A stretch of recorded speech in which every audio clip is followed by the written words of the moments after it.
Smart load management. Smart load management can maintain electricity supply during power outages and storms in several ways. Number 1. Preventing grid overloads. During storms, the electrical grid can become overloaded. Smart load management systems can shed these non-essential loads, reducing the strain on the grid.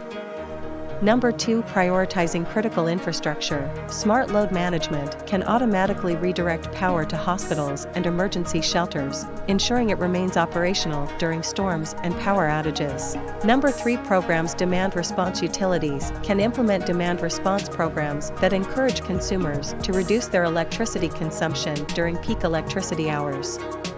Number 4. Microgrids are self-contained energy systems that can disconnect from the main grid when necessary during an outage. Microgrids can continue to provide power to a localized area. Benefits of smart load management. Thanks for watching. Hit the like and subscribe button if you found this video informative.